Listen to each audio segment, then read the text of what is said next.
Anyway, in the gayest possible manner.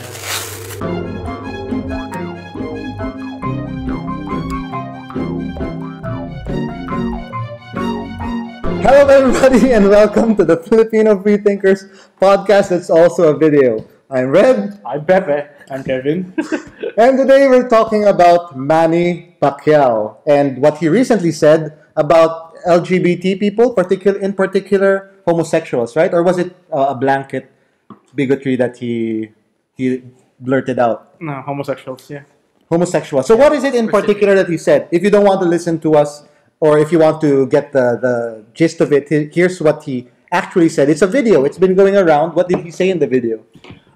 Pretty much the bottom line is Bottom line. he's saying that We'll return to that. gays and homosexual acts Hmm. are, to quote him, mas masahol pa sa mga hayop.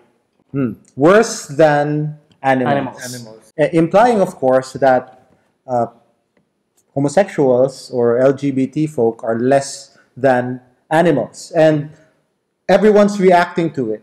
It's even reached, well, what's the most part? Yeah, internationally they're talking about it. BuzzFeed, The Guardian. New Yorker. Everyone's talking about it because Pacquiao is probably the most famous Filipino. Yeah. Like whenever I'm in a different country, what do you know about Philippines? It's Manny Pacquiao. Harvey. What's his name? Steve Harvey and Manny Pacquiao. Those are the two most famous Filipinos.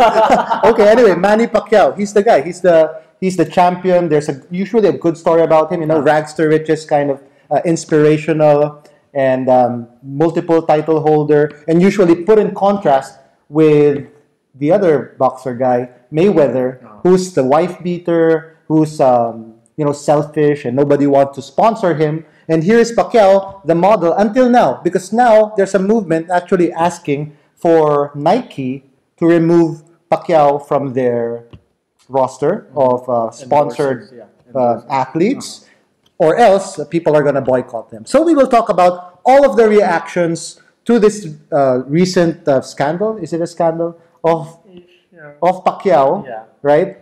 Okay, let's start with what you said, bottom line.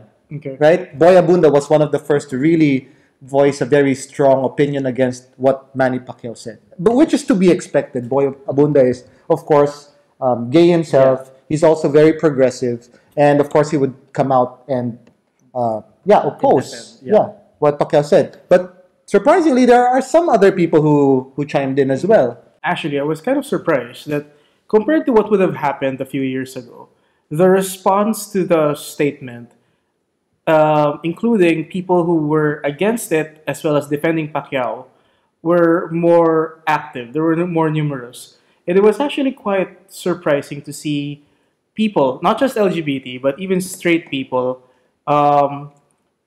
basically criticizing what he said.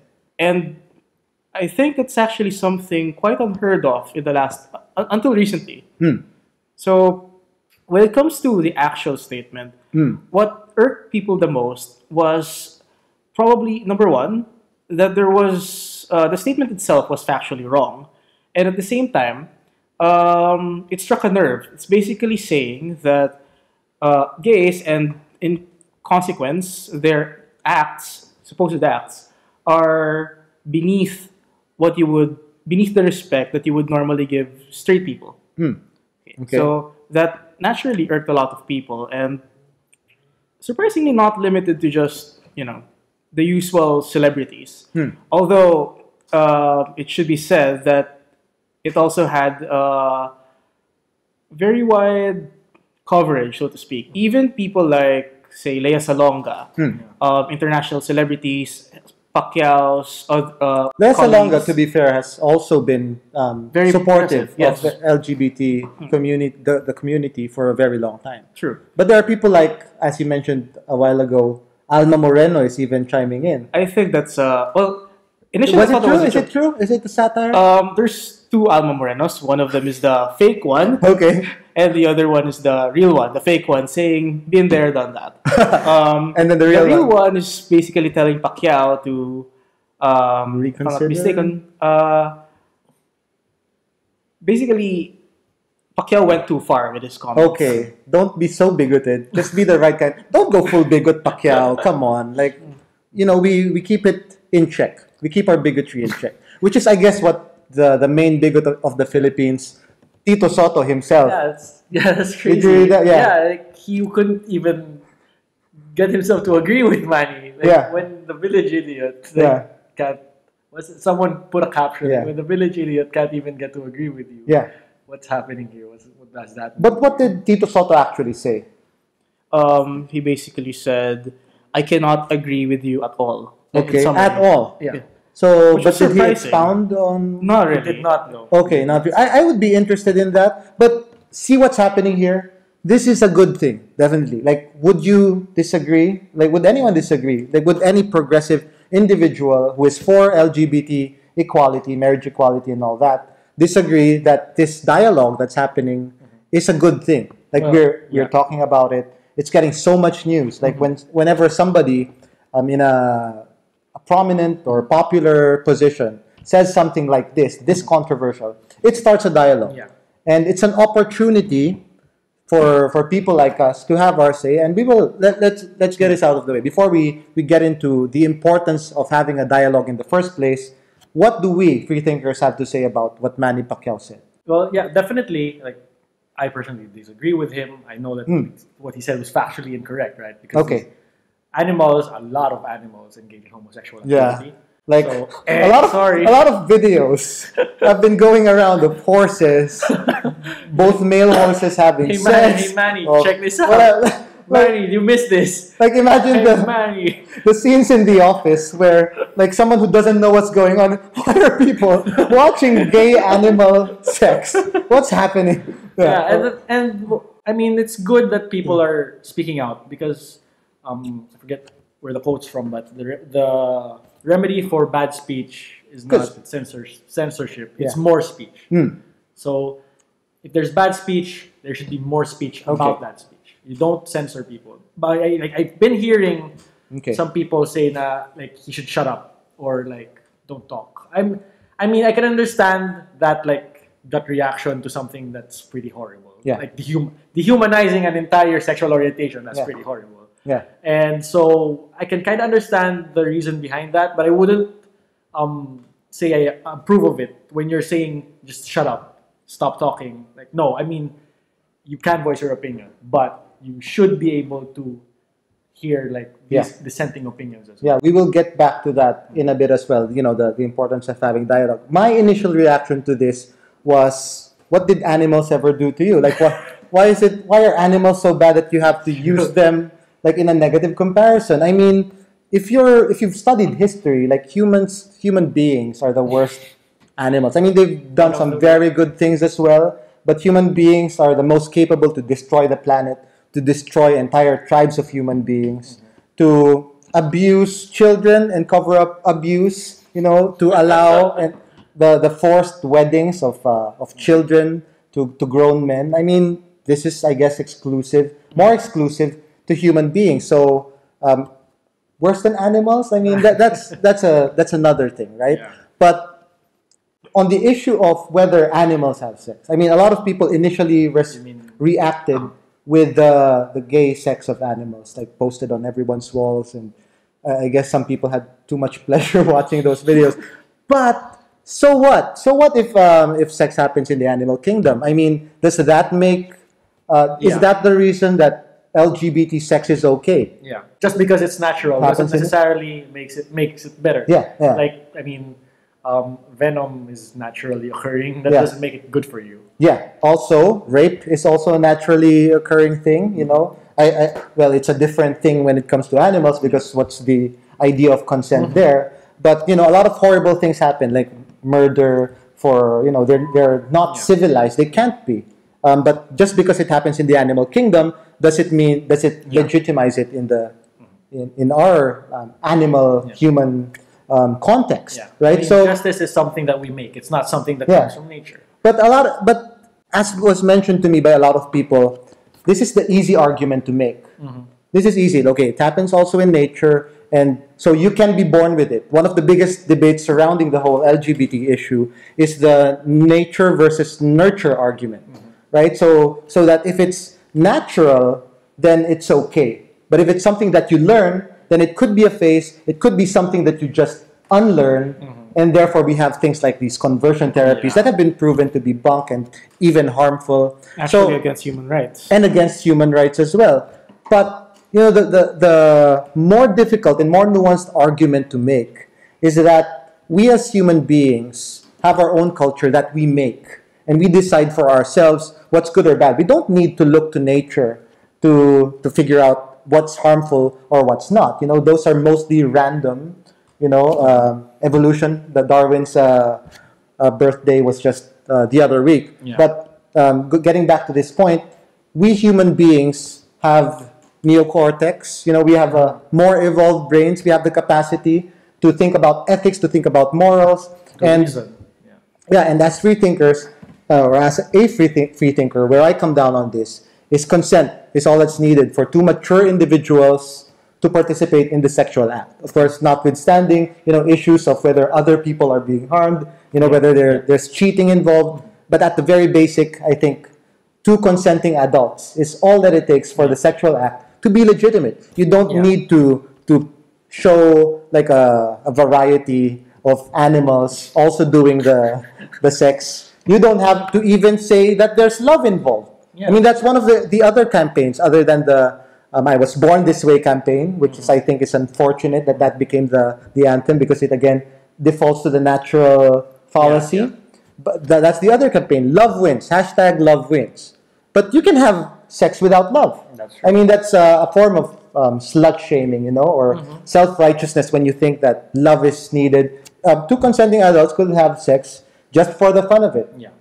If I say just for the lust of it, lust would even be negative to a lot of people. But why should it be? Yeah. These are things that we need to talk about. And when we default to the easy arguments of gay people can love each other too, or animals have sex too, then we do a disservice, I think, to the long-term argument on the issue. Now, on the issue of the debate, because a lot of people are suggesting that people boycott Manny Pacquiao. What do you think of that? What's your opinion on this? Oh, well, I've been boycotting him since day one. But like the thing is, the thing is boycotting Nike, and the other products. I'm sure there's a lot of products. Like in every category, there's probably a soap that Manny Pacquiao. He's there's sponsoring a bunch of stuff.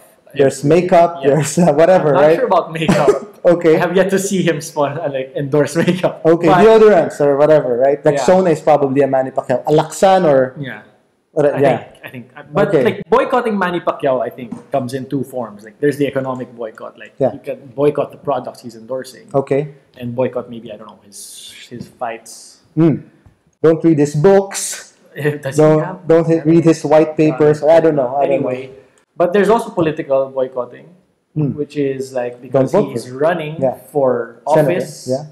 Then I don't know if you really want this guy to be in office, especially given how his track record of having attended, 4 sessions out of the past of his last term. And having a grand total of how many laws? I don't know. 0 law. Anyway, okay. So doesn't have a good track record, with regard to that performance. So that's one thing to think about. So I'm already boycotting him in that way, both ways. Okay. So pretty much, I'm probably hitting a few products because he's just endorsing everything. Yeah. You can't avoid ubiquity. I don't know. I'm probably hitting a few products, but yeah. Yeah. Okay. What do you think about the boycott? As someone who is more affected by what Pacquiao said, more than the two of us are, I think, because you participate in those acts. Well, thank you for that, by the way. Are you not out? Did I just out you? If you're not out, you can cut this out. Yeah. But when it comes to boycotting, it's actually a legitimate tactic. It's a way to make yourself felt as a group or as an individual. Okay. Actually, that's why the term pink money comes into play in the US. Yeah. It's often discussed that the power of pink money, as well as related concepts, tend to actually influence the decisions of politicians when it comes to LGBT rights and the way people treat LGBT. Case in point, related, Rhode Island didn't actually legalize same-sex marriage because of any ethical or moral reasons. They did so because they were losing talent to nearby states that were moving out. They're spending their money, they're working there, because why the hell would you stay in Rhode Island if that's the only place around that actually doesn't let you get married or treat you equally? Yeah. So, in any case, the concept of pink money, or pretty much actually any form of economic protest or movement, is actually legitimate, and it's a good thing. If they can actually manage to convince Nike to boycott Pacquiao, that's actually a pretty huge thing. That's a huge deal. Yeah, because that's Nike is a known deal. supporter for equal rights. They actually have stipulations in their endorsements that their endorsers are in line with their values. Okay. And in this case, Adidas and Nike, the two biggest brands, are both actually pro-LGBT, pro-equality. Okay. And so that actually would make a very big statement. It would make a very big statement, but I have an issue with that, though. It's that the way that some people are going about this is, you already mentioned earlier, that the way to combat bad speech is with good speech, with better speech, right? But the way others are going about it is, the way to combat bad speech is to eliminate that speech. Punish people who speak in those ways. So people like Manny Pacquiao, I think it's a good thing what he did, that he was out about his beliefs. I'm sure there are other politicians who are equally bigoted but not as outspoken. I wouldn't be surprised if Tito Soto held the exact same views. He's just not stupid enough to say them out loud. Yeah, but Tito Soto's #1. I don't think. I mean, he'll probably want to stay there, so he wouldn't say something as polarizing as what Manny Pacquiao said. But he was honest. I think he was sincere. These are things that he actually believes. He voiced it out. How do we respond to this as a society? Some people want to shut him up. I would prefer that we have a dialogue. Okay, Manny, here's someone who's probably on the same level as you, who attends the same as you, same days of attendance. Okay, it's probably hard to find someone on that level, but have a debate with this person, or have proxy people represent your sides of the debate, and then let's hear it. Let's not shut it off. What Manny Pacquiao is absurd to a lot of us in our own echo chambers, in our own bubbles on social media, but it's also equally valid. I mean, Manny Pacquiao's bigoted for us points are equally valid to a lot of other people. And they are as committed to the truth as we are. That's another thing that maybe we can work on. The way that we come across as self-righteous, or we're obviously right and you're obviously wrong, that doesn't really work to convince someone of your opinion. What it does is it makes it further polarizes. And when you do this, I mean, negotiators know that when you do this, when you open with that, people just get their guards up and nothing meaningful gets said. They entrench themselves, yes. Yeah. So a lot of other things to discuss on this issue. I mean, the fact that Manny Pacquiao is using his faith, is using the Bible as the basis of his bigotry. A lot of people are more wary of targeting that.